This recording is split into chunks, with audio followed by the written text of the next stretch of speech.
Which is the best plug-in hybrid luxury limousine? Is it the recently revised Audi A8 or the Mercedes S-Class?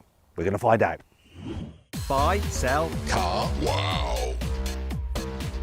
Let's start this video by comparing the car's prices because there's a bit of a problem here. You see, the Audi A8 hybrid starts from £86,000, though you have to pay £89,000 if you want the long wheelbase version, which is what this car is. You can only get the Mercedes hybrid in long wheelbase, and you can only get it in the mid to top spec, so that bumps up the price. As a result, it starts from £111,000. It seems to me that the Audi has won this already. Not so fast though, there's a lot more to consider. Actually, if you're considering changing your car and you need to make sure that you're paying a fair price, click on the pop-out banner up there, or the link in the description below to see the latest savings on CarWow. Alternatively, you can do that after this video. Just Google Help Me CarWow, and my team and I will help you choose the right car for you and get it for a fair price from one of our trusted dealers.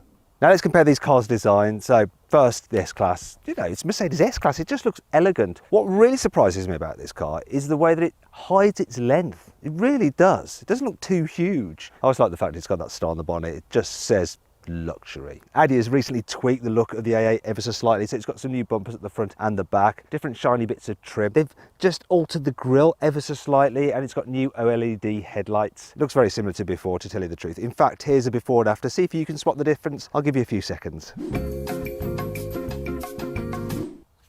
Yeah, so it's not a huge change, is it? Now, one thing to note is that I do think this car looks a little bit ungainly in long wheelbase compared to the Mercedes. It doesn't hide that length quite as well. One thing I do prefer about it though, compared to the Mercedes, is the rear end. It's got a very nice bottom, this car.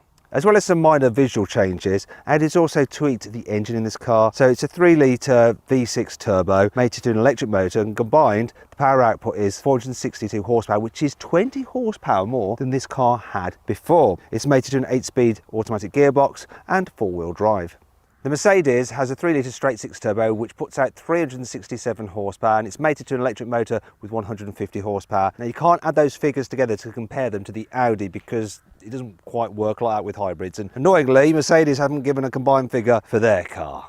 Anyway, it drives the rear wheels only via a 9-speed automatic gearbox. But let's find out exactly how quick the two cars are. This S-Class is supposed to do 0-60 in 5.2 seconds, but we'll find out what my specialist timing gear actually says. So I'm going to brake boost it. Here we go. Oof, not bad. What's the time going to be? Oh, 0-60, 4.99 seconds. I was literally lost for words there, wasn't I? My voice failed. That is so much quicker than Mercedes claim, and it felt quick as well.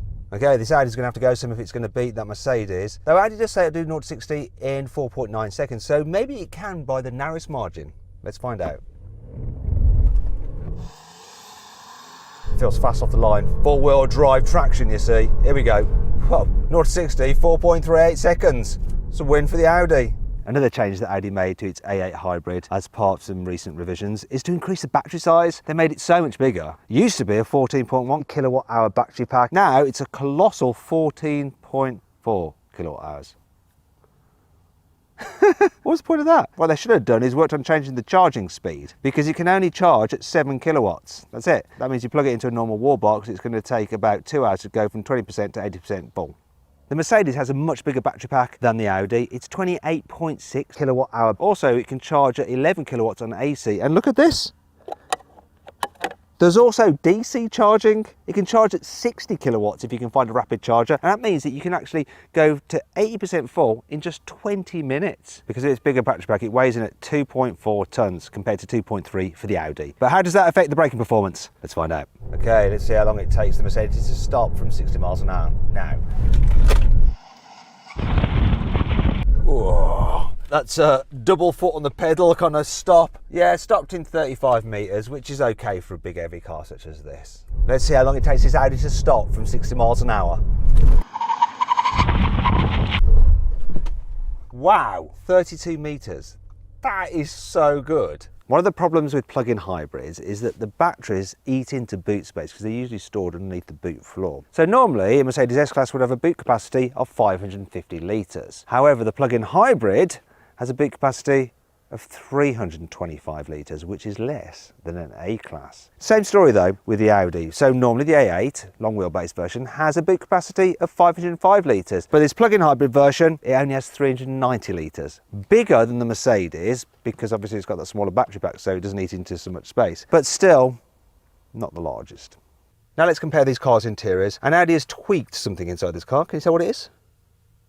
You haven't spotted it, it's almost impossible to tell. It's the seats. Apparently it now has comfort seats, though before the seats were comfortable. Maybe it's just a different design. The rest of the design though is as before. Nice, clean and simple. You've got integrated controls there for the climate, then your main infotainment system here, then a clear digital driver's display in front of you. Quality is very, very good, and it's all very neat and tidy, very Germanic. Here at the back of the A8, it's really very comfy. There's loads of knee room, lots of headroom. You can recline your seats and do all that lovely stuff like that. You've got blinds, yeah. And as part of the changes, look, you've got some new infotainment screens, so they look like the old infotainment screens. They're optional, by the way. One thing that I think has changed, though, is this used to be pop out, this thing for the blinds and so on and so forth, but it doesn't seem to pop out anymore. Now I'm accidentally controlling everything. What's going on? Anyway, if you want to see the full changes to the A8, I've done an in-depth video review on this car with all luxury seats, and you can see how all the different functions work. Click on the pop-out banner up there. I'll follow the link in the description to watch that video now. If not, let's go check out the Mercedes. Here in the front of the Mercedes, it's quite a simplistic design because most of the functions are done through this main infotainment screen. It's nice and big, though it looks a bit weird the way it's fixed. It doesn't blend into the rest of the dash quite as well as in the Audi. You've got a bigger digital driver's display than you do in the A8, and there's actually more functions to it and different views. Also, you can have a 3D effect, which you can't see on camera, but only with your eyes, so I don't know why I mentioned it. Also being the hybrid, this one has quite a lot of like hybrid-y functions on the infotainment screen that you can just look at to see your energy consumption and all that sort of thing. Here in the back of the S-Class, once again, loads of knee room, loads of headroom. I think there's a bit more headroom in the Mercedes, and I love the seats in this thing, so super comfy. Now you might be saying, well, wait a minute, Matt, it's not fair, this car's way more expensive than the Audi. Well, yeah, starting price. However, the list price of this car with all the kit fitted to it costs £113,000. That Audi, with all the options fitted to it, £118,000. So this particular car is less expensive actually, and it gets cool stuff such as this. Look, I can move the chair in front a bit forward, go on. Move forward, and then I can put out a nice little footrest for me. There we go. And I get my dirty feet all over this nice white leather. Oh well, doesn't matter really. Someone will clean it. Yeah, it's gorgeous, the back of this car. There's so much tech on it as well. Look, we've got a poppy outy little tablet here for controlling things such as the infotainment back here and all the aircon and all that kind of thing. Yeah, lovely jubbly. Now, if you want to see all the features on the new S-Class and all the crazy stuff it can do, click on the pop-out banner up there for the link in the description below to watch my full in-depth video review of the latest S-Class.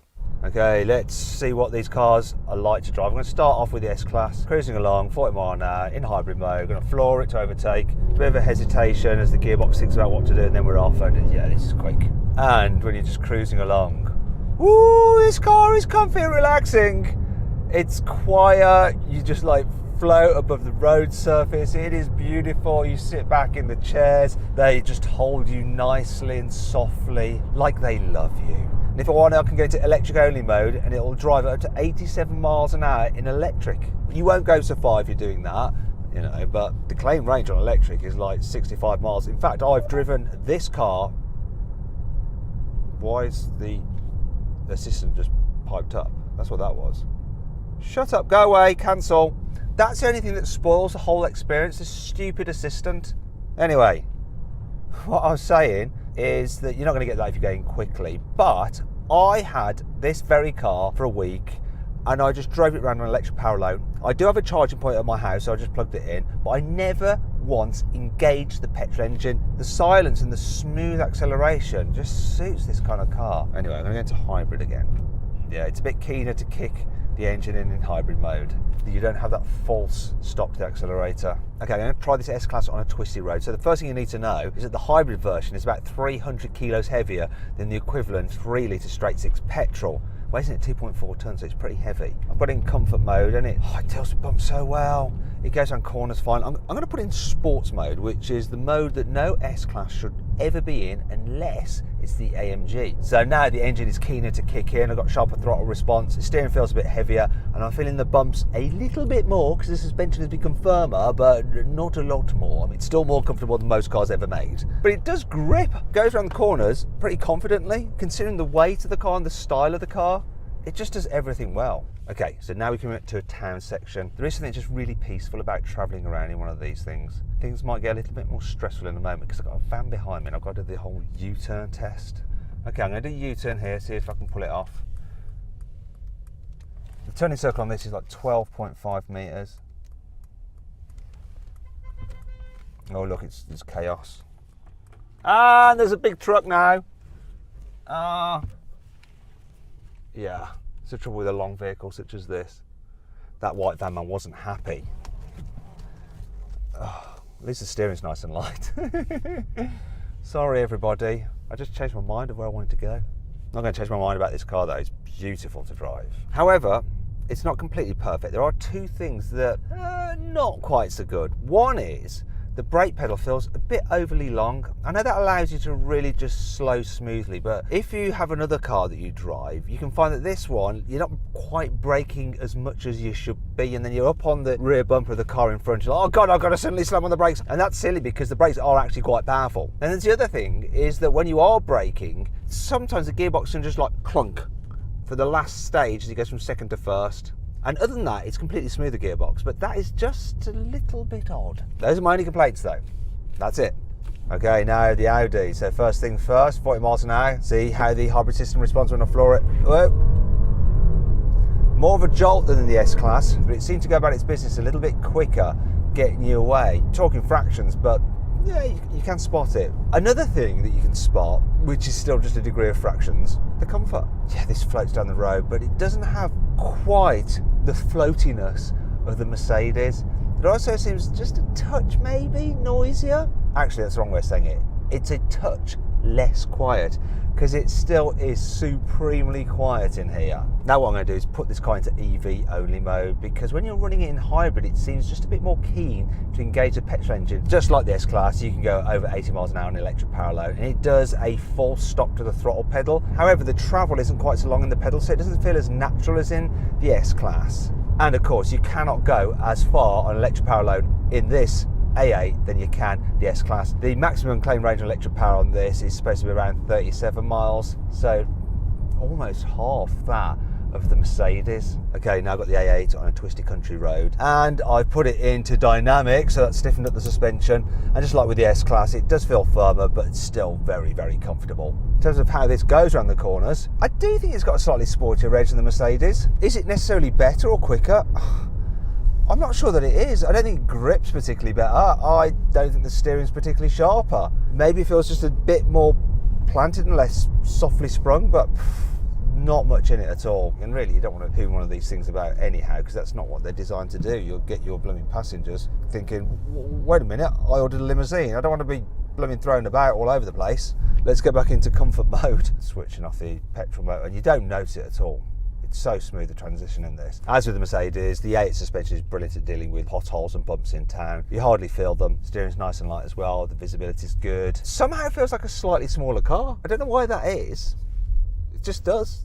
The way it wraps around you, I suppose. The bonnet doesn't seem so long. Maybe it's because you haven't got that star on the end of the bonnet, which actually tells you how far away the nose of the car is. You don't notice it so much on the Audi. Last thing to do is to check out the turning circle. So it's pretty much identical to the Mercedes. You can get rear wheel steering on the A8 in the UK on the top of the range of Vorsprung model, which will shorten that.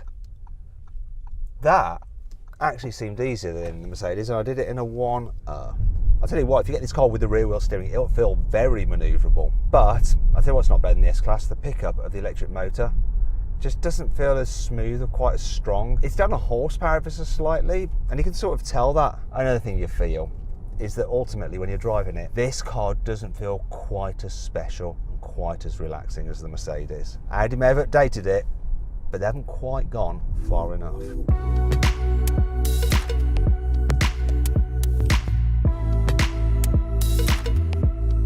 So then, what's my final verdict? Well, the Audi A8 is a brilliant luxury limousine, though the Mercedes S-Class is an ever so slightly better luxury limousine. And because it has a bigger battery, it's a noticeably better hybrid than the Audi A8. And that's why the Mercedes wins this test. Anyway, do you agree with my verdict? Let me know by voting in the pinned comment. Also, give this video a like if you enjoyed it. Click on those windows there for some more videos, and on that box there to see how much your car is really worth. It's completely free. Go try it out.